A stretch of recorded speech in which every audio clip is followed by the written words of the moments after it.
ಈ ಸ್ಟಾಕ್ ನ P ratio ಕೇವಲ 8 ಅಲ್ಲಿ ಇದೆ. ಅದೇ ರೀತಿ ಸ್ಟಾಕ್ ನ R O C return on capital employed 20% ಅಲ್ಲಿ ಇದ್ರೆ, ರಿಟರ್ನ್ ಆನ್ ಈಕ್ವಿಟಿ ಬಂದು 49% ಅಲ್ಲಿ ಇದೆ.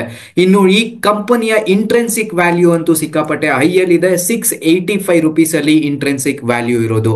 ನಿಮ್ಗೊಂದು ಇಂಟ್ರೆಸ್ಟಿಂಗ್ ವಿಷಯ ಹೇಳ್ಬೇಕು ಅಂದ್ರೆ, ಈ ಪರ್ಟಿಕ್ಯುಲರ್ ಸ್ಟಾಕ್ ₹1179 ಇಂದ ಇವತ್ತು ₹785 ಅಲ್ಲಿ ಟ್ರೇಡ್ ಆಗ್ತಾ ಇದೆ. ಅಂದ್ರೆ ಆಲ್ಮೋಸ್ಟ್ 35% ಡಿಸ್ಕೌಂಟೆಡ್ ಪ್ರೈಸ್ ಅಲ್ಲಿ ಸಿಗ್ತಾ ಇದೆ ಈ ಮಲ್ಟಿ ಬ್ಯಾಗರ್ ಸ್ಟಾಕ್ ಅಂತ ಹೇಳ್ಬೋದು. ಹಾಗಿದ್ರೆ ಯಾವ ಸ್ಟಾಕ್ ಇದು? ಈ ಸ್ಟಾಕ್ ಮೇಲೆ ಇವಾಗ ಇನ್ವೆಸ್ಟ್ಮೆಂಟ್ ಮಾಡೋದ್ರಿಂದ ನಮ್ಗೆ ಏನಾದ್ರೂ ಆಪರ್ಚುನಿಟಿ ವೆಯ್ಟ್ ಮಾಡ್ತಾ ಇದೆಯಾ? ಮಲ್ಟಿ ಬ್ಯಾಗರ್ ಆಗುವಂತಹ ಲಕ್ಷಣಗಳು 2025ಕ್ಕೆ ಈ ಸ್ಟಾಕ್ಗೆ ಏನಾದ್ರೂ ಇದಾವ?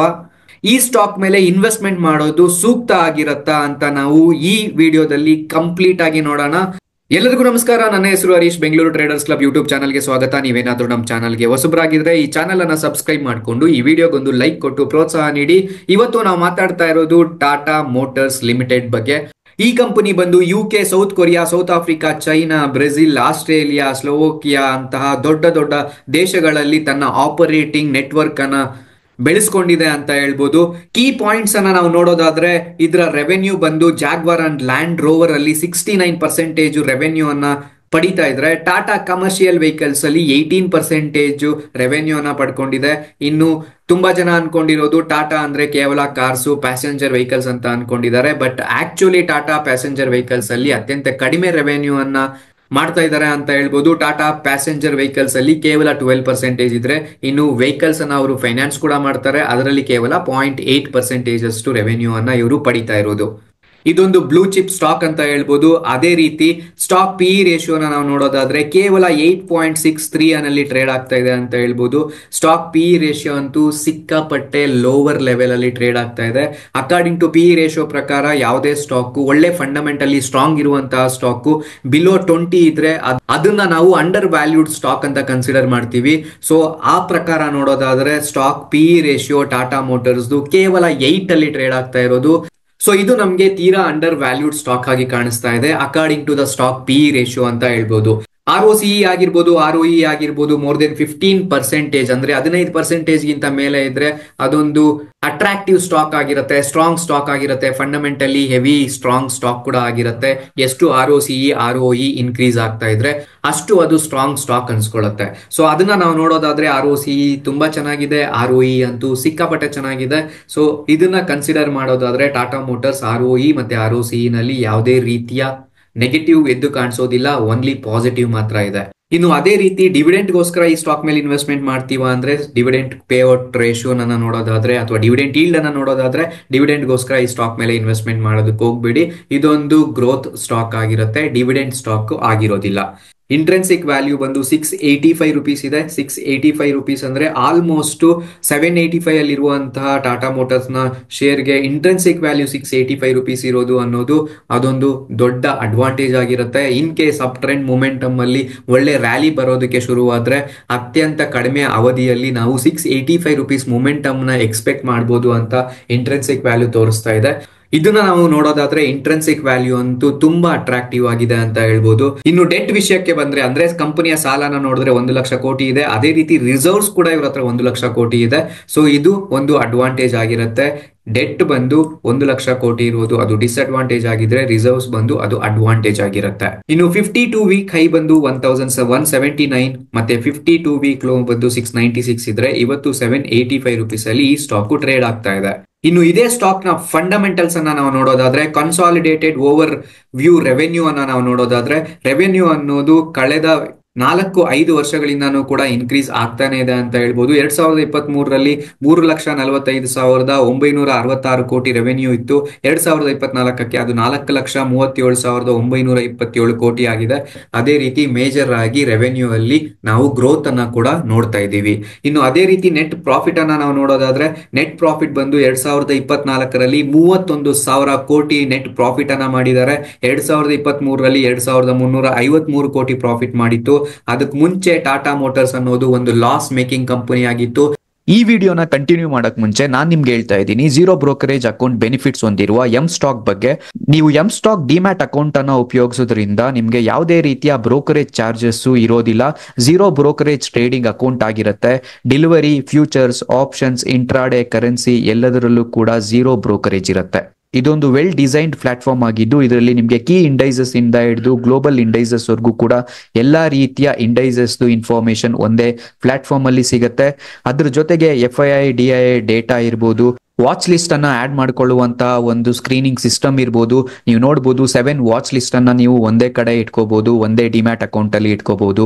ಎಲ್ಲಾ ಇನ್ಫಾರ್ಮೇಶನ್ ಒಂದೇ ಕಡೆ ಸಿಗೋದ್ರಿಂದ ನಿಮ್ಗೆ ವಿನ್ನಿಂಗ್ ಪ್ರಾಬಬಿಲಿಟಿ ಅನ್ನೋದು ಜಾಸ್ತಿ ಆಗುತ್ತೆ. ಜೊತೆಗೆ ಚಾರ್ಟ್ ಅನಾಲಿಸಿಸ್ ಅನ್ನ ಕೂಡ ಒಂದೇ ಕ್ಲಿಕ್ ಅಲ್ಲಿ ನಿಮ್ಗೆ ಓಪನ್ ಆಗುತ್ತೆ. ಟ್ರೇಡಿಂಗ್ ವ್ಯೂ ಪ್ರೀಮಿಯಂ ವರ್ಷನ್ ಕೂಡ ಇಲ್ಲಿ ನಿಮ್ಗೆ ಫ್ರೀ ಆಗಿ ಸಿಗುತ್ತೆ. ಇನ್ನು ಪರ್ಸನಲ್ ಆಗಿ ನನ್ಗಿಷ್ಟ ಆಗಿದ್ದು ಪೇ ಲೇಟರ್ ಆಪ್ಷನ್ ಅಂತ ಈ ಪ್ಲಾಟ್ಫಾರ್ಮ್ ಅಲ್ಲಿ. ಹೌದು, ಏನಿದು ಪೇ ಲೇಟರ್ ಅಂದ್ರೆ ಮಾರ್ಜಿನ್ ಟ್ರೇಡಿಂಗ್ ಫೆಸಿಲಿಟಿ ಅಂತ. ಯಾರೆಲ್ಲ ಇನ್ವೆಸ್ಟರ್ಸ್ ಹತ್ರ ಕಡಿಮೆ ಇನ್ವೆಸ್ಟ್ಮೆಂಟ್ ಇರುತ್ತೋ ಅವರಿಗೆ ಮಾರ್ಜಿನ್ ಟ್ರೇಡಿಂಗ್ ಫೆಸಿಲಿಟಿ ಮುಖಾಂತರ ಫಂಡಿಂಗ್ ಅನ್ನ ಕೂಡ ಕೊಡುತ್ತೆ ಈ ಪ್ಲಾಟ್ಫಾರ್ಮ್. ಅದು ಕೂಡ ಕೇವಲ 6.99% ಇಂಟ್ರೆಸ್ಟ್ ರೇಟ್ ಜೊತೆಗೆ ಬೇರೆಯವರು ಕೂಡ ಈ ಫೆಸಿಲಿಟಿನ ಕೊಡ್ತಾರೆ. ಆದ್ರೆ ಇಂಟ್ರೆಸ್ಟ್ ರೇಟ್ 12% ಇರುತ್ತೆ. ಆದ್ರೆ ಎಂ ಸ್ಟಾಕ್ ಹತ್ರ ಕೇವಲ 6.99% ಇದೆ. ಲೋವೆಸ್ಟ್ ಇಂಟ್ರೆಸ್ಟ್ ರೇಟ್ ಜೊತೆಗೆ ಯಾವುದೇ ರೀತಿಯ ಹೋಲ್ಡಿಂಗ್ ಪೀರಿಯಡ್ ಗೆ ಲಿಮಿಟ್ಸ್ ಇರೋದಿಲ್ಲ, ನೋ ಲಿಮಿಟ್ ಆಗಿರುತ್ತೆ. ಲೈಫ್ ಟೈಮ್ ಝೀರೋ ಬ್ರೋಕರೇಜ್ ಕೂಡ ಆಗಿರುತ್ತೆ. ಇನ್ನು ಪ್ರೈಸಿಂಗ್ ವಿಷಯಕ್ಕೆ ಬಂದ್ರೆ ಇವ್ರ ಹತ್ರ 2 ಆಫರ್ ಇದೆ. ಮೊದಲನೆಯದು 999 ಕೊಟ್ಟು zero brokerage across delivery, intraday, FNO, mutual funds, IPO ಯಾವುದೇ ರೀತಿಯ ಸ್ಟಾಕ್ಸ್ ಅಲ್ಲಿ ಟ್ರೇಡ್ ಮಾಡೋದಿರ್ಬೋದು, ಇನ್ವೆಸ್ಟ್ಮೆಂಟ್ ಇರ್ಬೋದು. 999 ಆಫರ್ ಅಲ್ಲಿ ನಿಮ್ಗೆ ಝೀರೋ ಬ್ರೋಕರೇಜ್ ಇರುತ್ತೆ, ಬ್ರೋಕರೇಜ್ ಚಾರ್ಜಸ್ ಇರೋದಿಲ್ಲ. ಅದೇ ರೀತಿ ಕೇವಲ 20 ರೂಪಾಯಿ ಬ್ರೋಕರೇಜ್ ಚಾರ್ಜ್ ಅನ್ನ ಮಾಡ್ತಾರೆ ಅದರ್ ಸೆಗಮೆಂಟ್ಸ್ ಅಲ್ಲಿ, ಲೈಕ್ ಫ್ಯೂಚರ್ಸ್ ಅಂಡ್ ಆಪ್ಷನ್ಸ್ ಅಲ್ಲಿ ನೀವೇನಾದ್ರೂ ಟ್ರೇಡ್ ಮಾಡಿದ್ರೆ. ಇನ್ನು ಇವರ ಅಚೀವ್ಮೆಂಟ್ ಅನ್ನ ನೀವು ನೋಡಲೇಬೇಕು. ಬ್ರೋಕರೇಜ್ ಸೇವಿಂಗ್ 145 ಕೋಟಿಯಷ್ಟು ಬ್ರೋಕರೇಜ್ ಸೇವ್ ಮಾಡಿದ್ದಾರೆ ಕೇವಲ ಲಾಸ್ಟ್ 1 ವರ್ಷದಲ್ಲಿ. 6240 ಕೋಟಿಯಷ್ಟು ರಿಟೈಲ್ ಕ್ಲೈಂಟ್ ಹೋಲ್ಡಿಂಗ್ಸ್ ಅನ್ನ ಇಟ್ಕೊಂಡಿದ್ದಾರೆ. ಅದೇ ರೀತಿ 15 lac plus users M stock trading account ಅನ್ನ ಯೂಸ್ ಮಾಡ್ತಾ ಇದ್ದಾರೆ. ಕೇವಲ 2 ವರ್ಷದಲ್ಲಿ ತುಂಬಾ ಅಚೀವ್ಮೆಂಟ್ಸ್ ಅನ್ನ ಕೂಡ ಈ ಕಂಪನಿ ಮಾಡಿದೆ. ಸೊ ನೀವೇನಾದ್ರೂ ಹೈ ಬ್ರೋಕರೇಜ್ ಅನ್ನ ಪೇ ಮಾಡ್ತಾ ಇದ್ರೆ ಅಥವಾ ನೀವು ಹೊಸ ಡಿಮ್ಯಾಟ್ ಅಕೌಂಟ್ ಅನ್ನ ಓಪನ್ ಮಾಡಬೇಕು ಅನ್ಕೊಂಡಿದ್ರೆ ನೀವು ಎಂ ಸ್ಟಾಕ್ ಡಿಮ್ಯಾಟ್ ಅಕೌಂಟ್ ಅನ್ನ ಉಪಯೋಗಿಸಬಹುದು. M stock trading account registration link ನಮ್ಮ ವಿಡಿಯೋನ ಡಿಸ್ಕ್ರಿಪ್ಷನ್ ಅಲ್ಲಿ ಇರುತ್ತೆ, ಈಗಲೇ ಚೆಕ್ ಮಾಡಿ. ಲಾಸ್ ಮೇಕಿಂಗ್ ಕಂಪನಿಯಿಂದ ಅಂದ್ರೆ ಆಲ್ಮೋಸ್ಟ್ 2022ರಲ್ಲಿ 11,000 ಕೋಟಿ ಲಾಸ್ ಅಲ್ಲಿ ಇತ್ತು. 2023ಕ್ಕೆ ಅದು 2,353 ಕೋಟಿ ಪ್ರಾಫಿಟ್ ಅನ್ನ ತೋರಿಸಿದ್ದಾರೆ.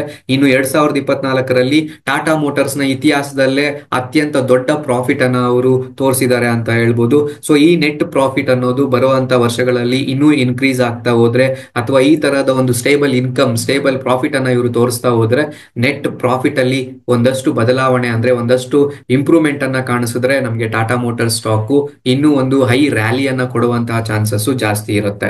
ಇನ್ನು ಟಾಟಾ ಮೋಟಾರ್ಸ್ ನ ಶೇರ್ ಹೋಲ್ಡಿಂಗ್ ಅನ್ನ ನಾವು ನೋಡೋದಾದ್ರೆ foreign institutional investors Tata motors ಅಲ್ಲಿ ಶೇರ್ಸ್ ಅನ್ನ ಇನ್ಕ್ರೀಸ್ ಮಾಡಿದ್ದಾರೆ ಅಂತ ಹೇಳ್ಬೋದು. ಜೂನ್ 2024ಕ್ಕೆ 18% ಇತ್ತು. ಸೆಪ್ಟೆಂಬರ್ 20ಕ್ಕೆ 20.54% ಅಂದ್ರೆ ಆಲ್ಮೋಸ್ಟ್ 2% ಅಷ್ಟು ಶೇರ್ ಹೋಲ್ಡಿಂಗ್ ಅನ್ನ ಫಾರಿನ್ ಇನ್ಸ್ಟಿಟ್ಯೂಷನಲ್ ಇನ್ವೆಸ್ಟರ್ಸ್ ಇನ್ಕ್ರೀಸ್ ಮಾಡ್ಕೊಂಡಿದ್ದಾರೆ. ಇನ್ನು ಡೊಮೆಸ್ಟಿಕ್ ಇನ್ಸ್ಟಿಟ್ಯೂಷನಲ್ ಇನ್ವೆಸ್ಟರ್ಸ್ ಏನಾದ್ರೂ ಚೇಂಜ್ ಇದೆಯಾ ಅಂತ ನೋಡೋದಾದ್ರೆ ಜೂನ್ ಕ್ವಾರ್ಟರ್ ಅಲ್ಲಿ 16%, ಸೆಪ್ಟೆಂಬರ್ ಕ್ವಾರ್ಟರ್ ಅಲ್ಲಿ 16.42% ಇದೆ. ಸ್ವಲ್ಪ ಮಟ್ಟಕ್ಕೆ ಇವರು ಕೂಡ ಇನ್ಕ್ರೀಸ್ ಮಾಡ್ಕೊಂಡಿದ್ದಾರೆ ಅಂತ ಹೇಳ್ಬೋದು. ಸೊ FIIs ಇನ್ಕ್ರೀಸ್ ಮಾಡ್ಕೊಂಡಿರೋದು, DIIs ಇನ್ಕ್ರೀಸ್ ಮಾಡ್ಕೊಂಡಿರೋದು ಈ ಸ್ಟಾಕ್ ಗೆ ಒಂದು ಅಡ್ವಾಂಟೇಜ್ ಆಗಿದ್ರೆ, ಅದೇ ರೀತಿ ಪ್ರಮೋಟರ್ಸ್ ಹೋಲ್ಡಿಂಗ್ಸ್ ಅನ್ನ ನಾವು ನೋಡೋದಾದ್ರೆ ಪ್ರಮೋಟರ್ಸ್ ಹೋಲ್ಡಿಂಗ್ಸ್ ಪ್ರೀವಿಯಸ್ ಕ್ವಾರ್ಟರ್ ಅಂದ್ರೆ ಜೂನ್ 2024 ಅಲ್ಲಿ 46% ಇತ್ತು. ಸೆಪ್ಟೆಂಬರ್ಗೆ ಅದು 42% ಆಗಿದೆ. ಇದೊಂದು ನೆಗೆಟಿವ್ ಆಗಿರುತ್ತೆ. ಪ್ರಮೋಟರ್ಸ್ ಸ್ಟಾಕ್ ಅಲ್ಲಿ ಆಚೆ ಬಂದಿದ್ದಾರೆ ಆಲ್ಮೋಸ್ಟ್ 4% ಅಷ್ಟು. ಸೊ ಇದ್ರ ಮೇಲೆ ನಾವು ಸ್ವಲ್ಪ ಫೋಕಸ್ ಮಾಡ್ಬೇಕಾಗತ್ತೆ. ಬರುವಂತಹ ದಿವಸದಲ್ಲಿ ಪ್ರಮೋಟರ್ಸ್ ಏನಾದ್ರೂ ಇನ್ನೂ ಪ್ರಾಫಿಟ್ ಬುಕ್ ಮಾಡ್ಕೊಳ್ಳೋ ಚಾನ್ಸಸ್ ಇದೆಯಾ, ಪ್ರಮೋಟರ್ಸ್ ಇನ್ಕ್ರೀಸ್ ಮಾಡ್ಕೊಂಡ್ರೆ ಅದೊಂದು ಅಡ್ವಾಂಟೇಜ್ ಆಗಿರುತ್ತೆ, ಅಥವಾ ಪ್ರಮೋಟರ್ಸ್ ಇಲ್ಲಿಂದ ಸ್ಟಾಕ್ಸ್ ಅಲ್ಲಿ ಎಕ್ಸಿಟ್ ಆಗ್ತಾ ಹೋದ್ರೆ ಅದೊಂದು ಡಿಸ್ಅಡ್ವಾಂಟೇಜ್ ಆಗಿರುತ್ತೆ ಟಾಟಾ ಮೋಟಾರ್ಸ್ಗೆ. ಇನ್ನು ಇದೇ ಕಂಪನಿಯ ಚಾರ್ಟ್ ಅನಾಲಿಸಿಸ್ ಟೆಕ್ನಿಕಲ್ಸ್ ಏನ್ ಹೇಳ್ತಾ ಇದೆ ಅಂತ ನಾವು ನೋಡೋದಾದ್ರೆ ನೀವು ನೋಡಬಹುದು ಆಲ್ಮೋಸ್ಟ್ 1189 ಟು ಇವತ್ತು 785 ರುಪೀಸ್ ಅಲ್ಲಿ ಏನ್ ಟ್ರೇಡ್ ಆಗ್ತಾ ಇದೆ ಟಾಟಾ ಮೋಟಾರ್ಸ್, ಆಲ್ಮೋಸ್ಟ್ 35% ಅಷ್ಟು ಬಿದ್ದಿದೆ ಅಂತ ಹೇಳ್ಬೋದು.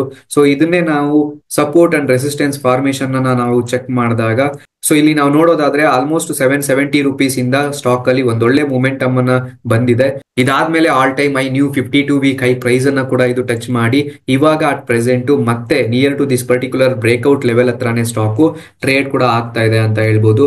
ಸೊ ಇವಾಗ ಈ 772 rupees ಏನಿದೆ ಮೇಜರ್ ಸಪೋರ್ಟ್ ಲೆವೆಲ್ ಆಗಿರುತ್ತೆ. ಸೊ ಇಲ್ಲಿಂದ ಸ್ಟಾಕ್ ಅಲ್ಲಿ ನಾವು ಒಂದು ಮೇಜರ್ ಅಪ್ ಟ್ರೆಂಡ್ ಅನ್ನ ಎಕ್ಸ್ಪೆಕ್ಟ್ ಕೂಡ ಮಾಡಬಹುದು. ಇನ್ ಕೇಸ್ ಇದು ಕೂಡ ಇಲ್ಲಿ ಸಸ್ಟೈನ್ ಆಗ್ಲಿಲ್ಲ ಟಾಟಾ ಮೋಟಾರ್ಸ್ ಅಂದಾಗ ಮತ್ತೆ ಟಾಟಾ ಮೋಟಾರ್ಸ್ ಸ್ಟಾಕ್ ಅಲ್ಲಿ ನಾವು 700 rupees ತನಕ ಕೂಡ ಬೀಳುವಂತಹ ಚಾನ್ಸಸ್ ಅನ್ನ ನೋಡ್ತಾ ಇದೀವಿ. ಬಟ್ ಅಟ್ ಪ್ರೆಸೆಂಟ್ ನೋಡೋದಾದ್ರೆ ನಿಫ್ಟಿ ಏನಾದ್ರೂ ಒಂದ್ ಸ್ವಲ್ಪ ಬುಲ್ಲಿಶ್ ಕಡೆ ಹೋದ್ರೂ ಕೂಡ ಟಾಟಾ ಮೋಟಾರ್ಸ್ ಅಲ್ಲಿ ಒಂದು ಒಳ್ಳೆ ಮೊಮೆಂಟಮ್ ಬರುವಂತಹ ಚಾನ್ಸಸ್ ಇದೆ. ಸೊ ಇಲ್ಲಿ ಟಾಟಾ ಮೋಟಾರ್ಸ್ ಮೇಲೆ ಇನ್ವೆಸ್ಟ್ಮೆಂಟ್ ಮಾಡೋರಿಗೆ ಇಲ್ಲಿ ಯಾವ ರೀತಿ ಇನ್ವೆಸ್ಟ್ಮೆಂಟ್ ಮಾಡಬೇಕಾಗತ್ತೆ ಅಂತ ನೋಡೋದಾದ್ರೆ ಇಲ್ಲಿ ನಾವು ಇನ್ವೆಸ್ಟ್ಮೆಂಟ್ ಮಾಡುವ ಪ್ಲಾನ್ ಬಂದು ಲಾಂಗ್ ಟರ್ಮ್ ಹೋಲ್ಡರ್ಸ್ಗೆ ಮಾತ್ರ.